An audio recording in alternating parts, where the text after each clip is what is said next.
after we got married, somebody asked me, so how long did it take for y'all to get a joint bank account? And I was like, immediately. And it was like, so how did you know you can trust her? I said, why are you marrying somebody that you don't know? Why are you marrying somebody you don't know whether you can trust them yet? Yeah. Take me in your arms, do just what you want. You're the one I trust. I belong to you, and I'll always be around. Good morning, family. What's up, fam? How are you guys doing on this wonderful Friday morning? Me, you ask? I am just fine.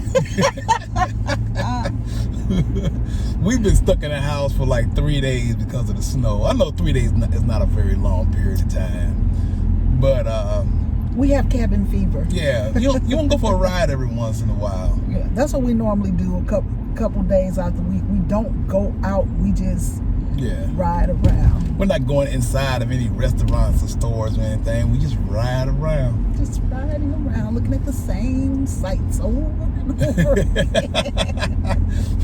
That's Peggy way of saying she's ready to get out of here, y'all. Oh, Lord have mercy. But I'll tell you what, this cabin fever, COVID, family issues can kind of test your relationship a little bit. Yeah. You know what? We was watching a video this morning, right? And it kind of like just a little quick minute of somebody else's video. And the husband and the wife was having a bet, and it was like, well, if the guy wins, she gets to pump gas. She has to pump gas next time to go to the gas station. And if she wins, he has to cook a meal or whatever else it is. And it was just a little quick part in it. And it just started making me thinking about the roles in relationships and stuff like that. When was the last time you pumped gas, baby? I only pump gas when I'm by myself. Yeah. So not very, because I don't hardly drive. But since we've been in St. Louis, I could probably count on one hand the number of times I've pumped gas. And that's because I probably decided to go somewhere and didn't realize that I had driven the gas out of my car. So like Donald would be at school or somewhere and I would have to get it for myself.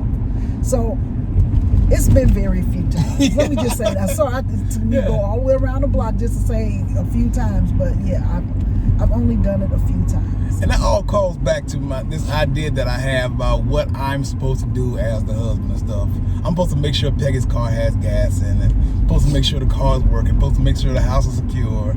I check on the sounds and all that kind of stuff like that. And it started making me thinking that's not a very popular concept anymore. It's like you can't say, you're not allowed to say, well, men do this and women do that for some reason.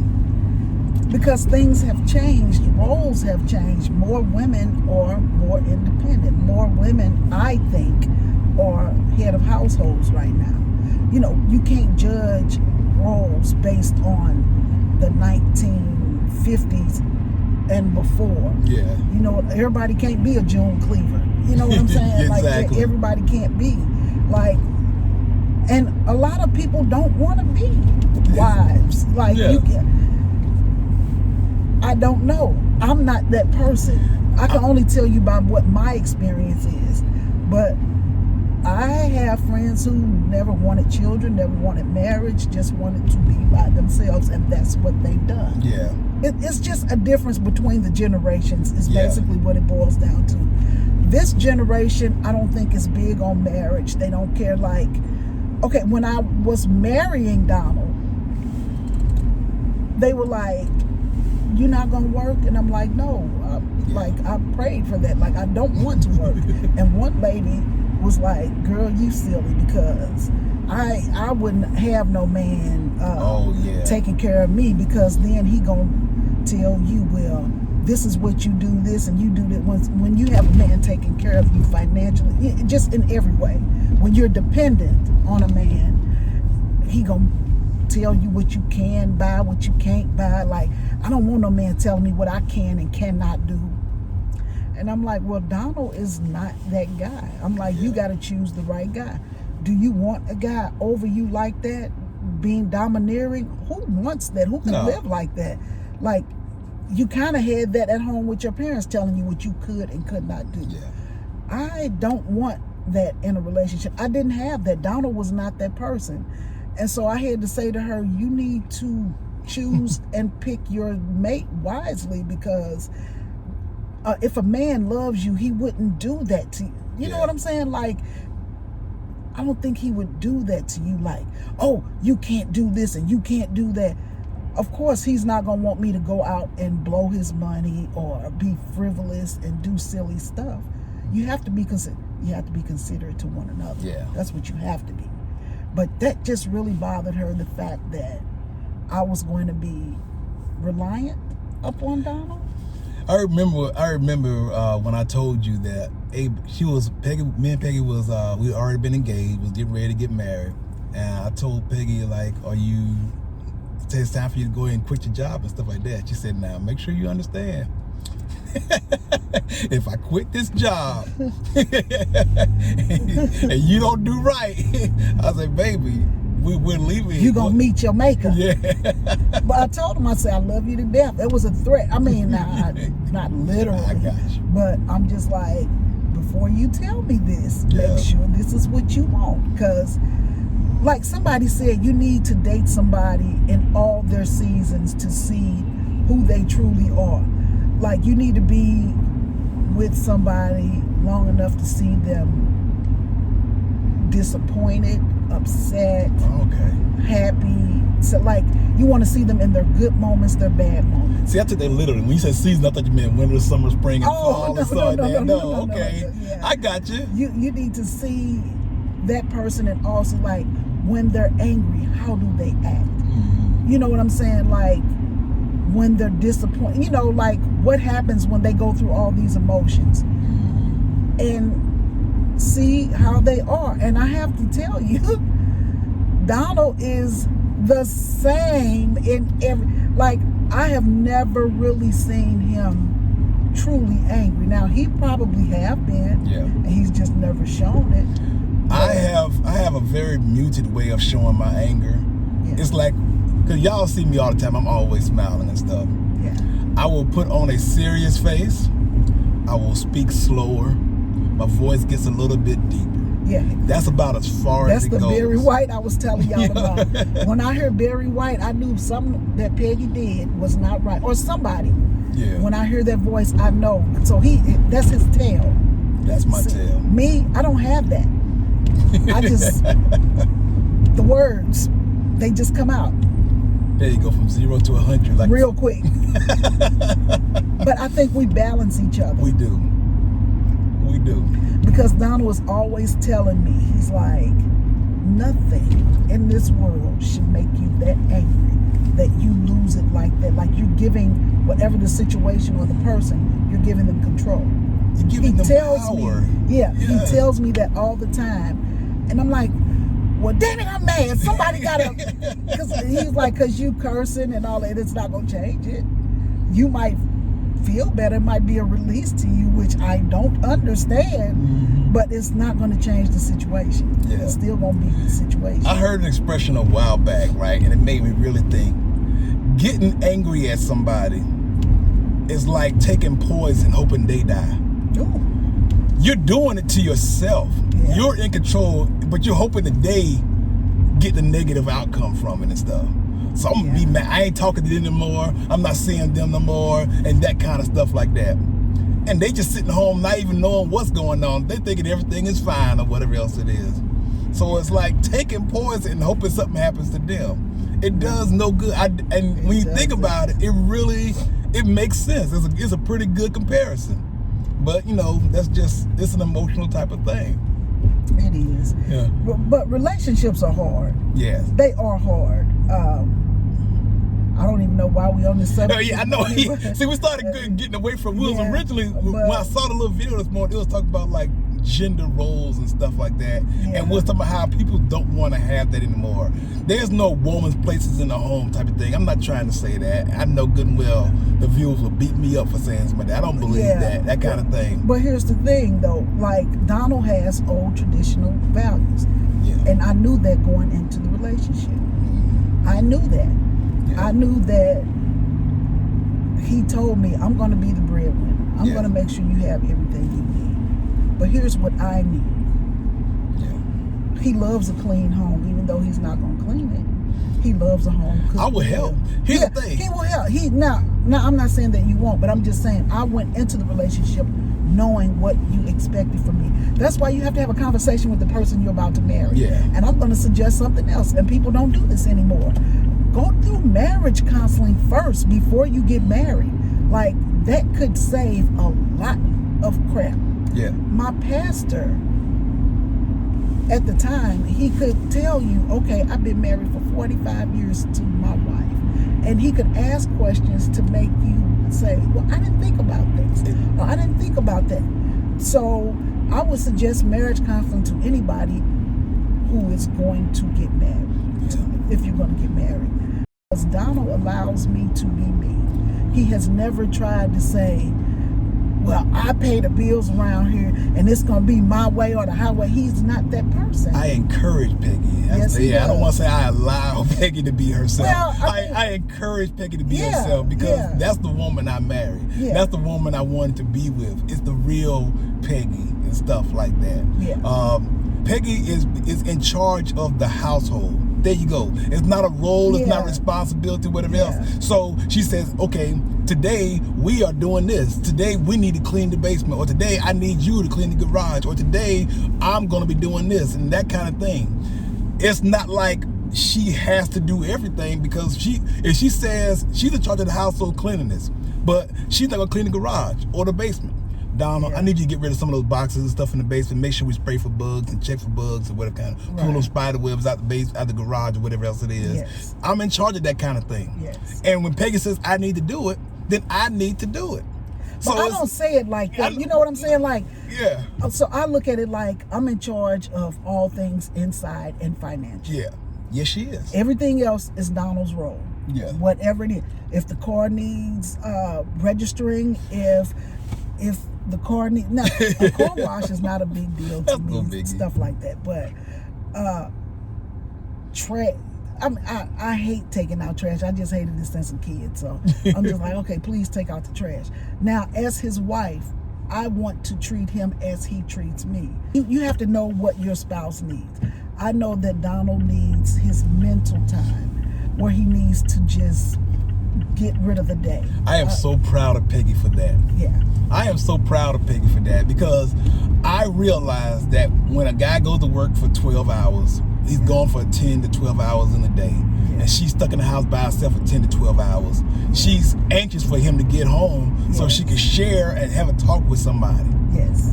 But I need to get home and decompress. Yeah. So I used to take my uniform off and I would go straight to my computer and play about 20 to 30 minutes of chess online. Yes. And I was okay with that. then I can come out there and have this talk with Peggy about how was your day and stuff. Yes.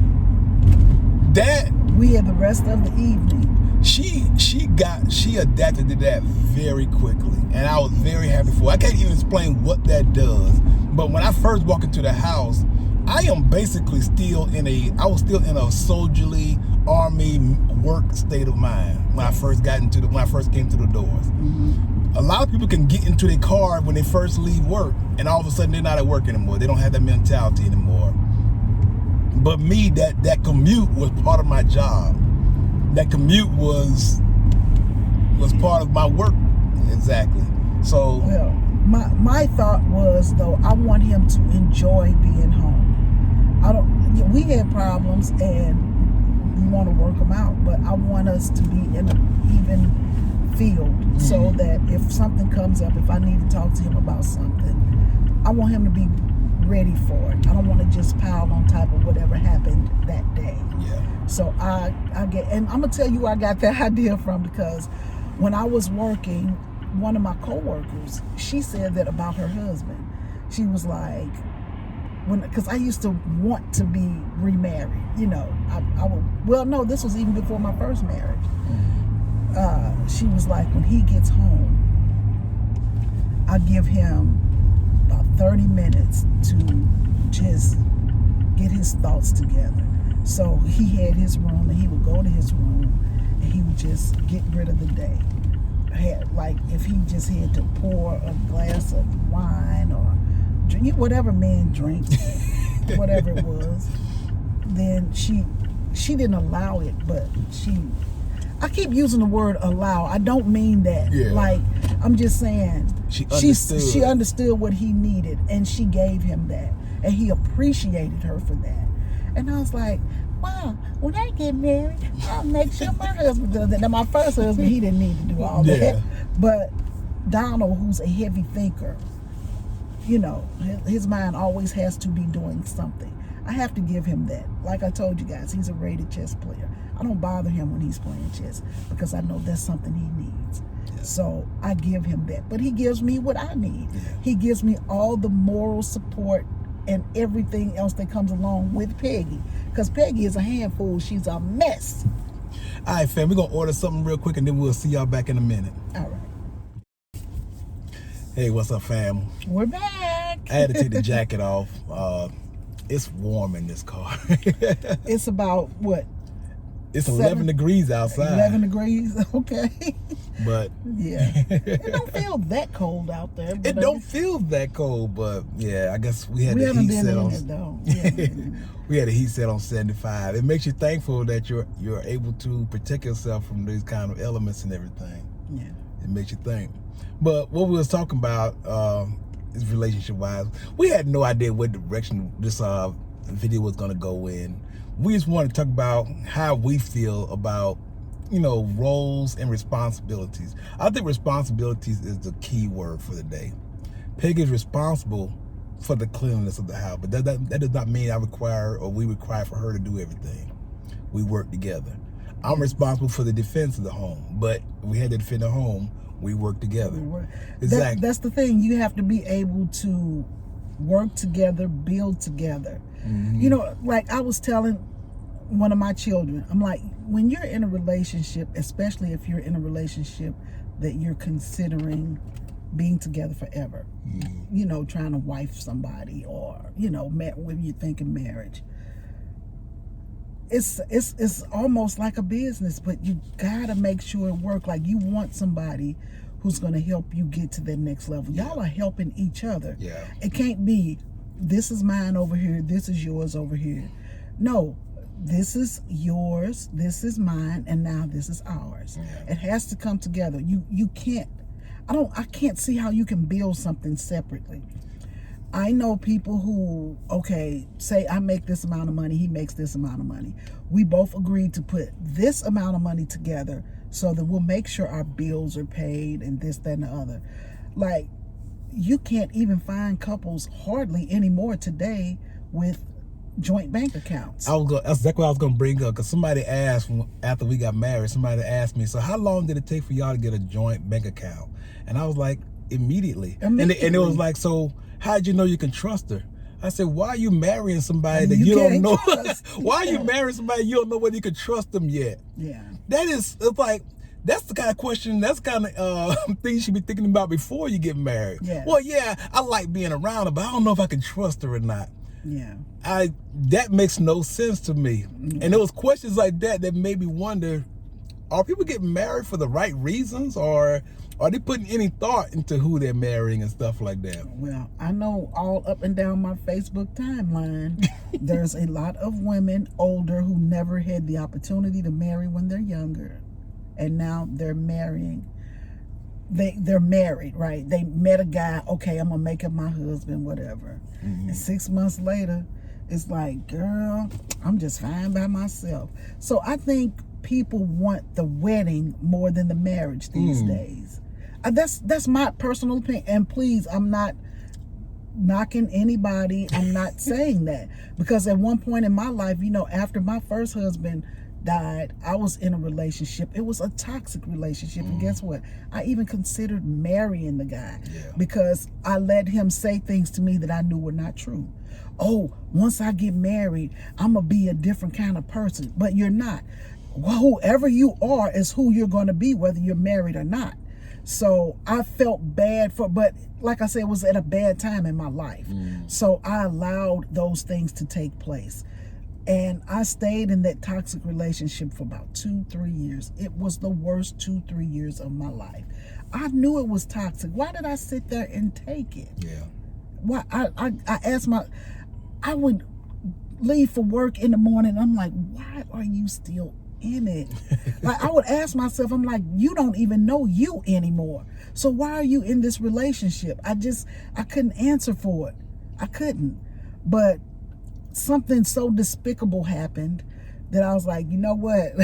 You too good for this. Not that I'm better than him, but I was too good for the way I was being treated. You don't deserve and at that. that time, I was like, okay, come to your senses now. So when I cut that relationship off, it was I felt like a weight had been lifted. And then I met, and I'm praying about this too. And I'm like, you know, God ain't gonna bless you. If you expecting God to bless you with something, He not gonna bless you while you're in some mess. And He not gonna bless you with something that you don't deserve. Mm-hmm. But I promise you, shortly after that relationship was over, I met Donald. She may be beside the greatest prize. No, I'm not saying that you're the great. You're good for me. Now you might not be good for somebody else. There you go. But you're good for me. Like, I had other guys that wanted to talk to me or to date me, but at that point I had just given up on men. I was like, I'm done with y'all. Like, y'all not doing nothing else to Peggy. You know what I'm gonna do? Church, work, home. Church, work, home. But then you have to think about it. If you do that, you're existing and you're not living. Yeah. So you have to live. It was just something different about Donald. I don't know what it was that made me say, okay, you just try it and see. But he was just so different, and his aura around him was different. Like, just being in his presence, I felt like a calmness that I never experienced in a relationship before. And it made me want to date him.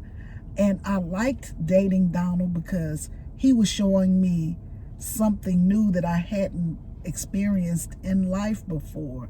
He was just so calm, and he spoke so slow, and he kind of brought the feminine out of me, if I'm making sense. Like, he made me want to be feminine. And, you know, because at that point I was like, I'm finna throw on me a hoodie, throw on me some Timbs, some jeans, sweatpants, and this is life, unless I go to church on Sunday. So I was like, you see me on Sunday, you're like, well, dang, you dress up well. But any other day, I'm just like existing. And people noticed it, like when I started dating Donald, how he made me feel pretty. He made me feel beautiful. He made me feel like a woman. You know what I'm saying? Yeah. Like, not even touching me, but his words. You know, he spoke life into me. He built me up. And I did the same thing for him. Exactly. I was going to say, because I had just came out of a toxic relationship. Mm-hmm. Now, there was no abuse or anything like that, but I was in a relationship with someone I was married to. And we had gotten to the point to where we were in separate rooms. Yeah. And so we finally got separated, finally got our divorce. I'm thinking, okay, I'm never getting again. Marriage doesn't work. Marriage is for suckers. That's what I started saying. Every time some guy in my office would talk about dating somebody, maybe getting engaged and stuff like that, I was like, marriage is for suckers and stuff. So I was not in a good place. If I had met Peggy at that time, it would not have worked. Mm-hmm. But then I started like mellowing out a little bit. I started seeing people in decent relationships and stuff like that. And I was starting to open myself up more to the idea of maybe not all marriages and relationships are that way. Yes. And so I was able to get to the point. And then when I started getting to that point, look who shows up. Ta-da! Ta-da! No, just kidding. So maybe we're just fortunate. Maybe we're just blessed. Maybe we're just lucky. I don't know how your slant on the universe goes and stuff blessed. Like that. But that's what happened. That's how our story went. Yeah. Like I said, we had no idea where this discussion was going to go, which direction it was going to take and stuff. Mm-hmm. But it's nice. It's affirming, reaffirming. It is mood boosting. To have a little discussion and just get out there and about talk marriage, because we have people asking us from time to time, you know, how do you guys make it work? How do you make it like how we make it work? We talk. Like this morning, he was like, you know what, let's just get out. Let's go for a ride, just talk, have breakfast, and then we'll come back home and handle whatever else needs to be handled during the day. Exactly. But he always wants, like, Donald and I, like, if something is bothering me, I can ask Donald. I'm like, can we talk? So when I come to him with serious, can we talk? We turn off all devices. We get in our little corner and we talk. And we, like, communication is big with Donald and I. Yeah. We talk things through. Yeah, we argue.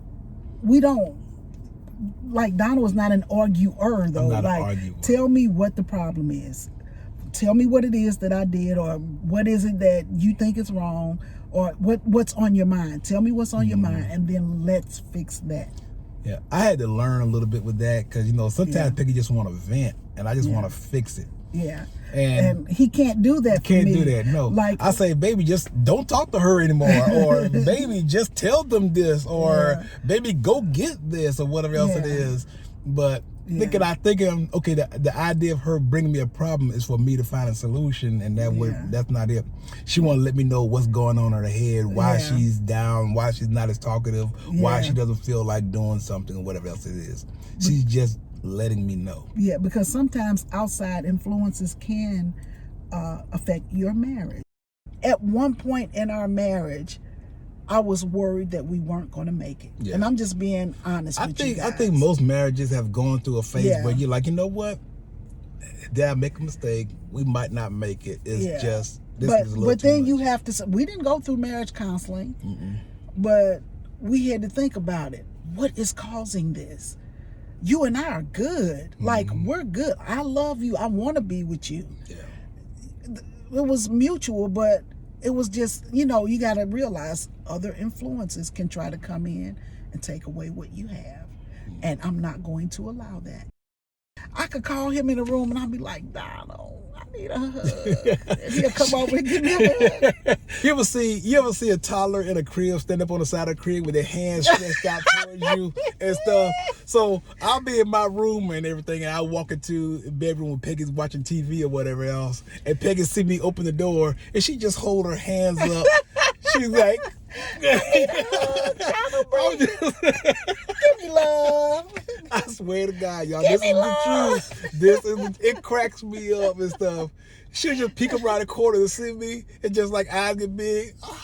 It makes me feel good though. I had a big old smile on my face. But he had been playing chess for about 3 hours at this point. It wasn't that long. And I haven't. Well, he don't always play chess because he's always on these websites. The discussion boards and stuff like that. When he's not doing school, so you know, I give him his space. But when he comes around to check on me, I'm like, I got to make sure I give him a hug or kiss or something, you know. And he is just the guy for me. He is my guy. Like I say, relationships are hard. But if you could find your piece of the puzzle and y'all connect, don't let nobody take that from you. I can't. I think that should be the point of our discussion today. Yeah. When you find you somebody and y'all connect, y'all have the kind of things that come, y'all understand who each other is. Like in the real, their real true self. Don't let anybody or anything come between you and that person. I don't know what scripture it is. What God has brought together, let no man tear apart. Yes. I'm gonna look up that scripture and probably put it right across here or something like that. Yes. Because that's something that you gotta keep in mind when you got something going on and something is right and something is godly and spiritual. This is not supposed to be a spiritual channel or anything like that, but we're both people of faith, and so every once in a while we'll throw out a tidbit of what we have, what we feel, and stuff like that. Yes. But I think that's really the point we tried to get across this morning. All right, fam. But like I said, so we had no idea where this conversation was gonna go, but it was just on our minds and our hearts to have a discussion about the importance of relationships and stuff like that. And it was a good, productive discussion. Feels good to be able to get out here and have a nice heart-to-heart talk with somebody, and we don't mind sharing it with you guys. We're going to head back to the house right now. We just want to remind you guys to please hit that like button. If you haven't already subscribed, please do that. We'd love to have you as part of the Pegi and Don fam. And like we always want to remind everybody, goddamn, do something good for yourself. And for others as well. And for others as well. We really appreciate the support, family. Y'all have a good one. Thank you. Bye. Bye-bye. Take me in your arms, do just what you want. You're the one I trust.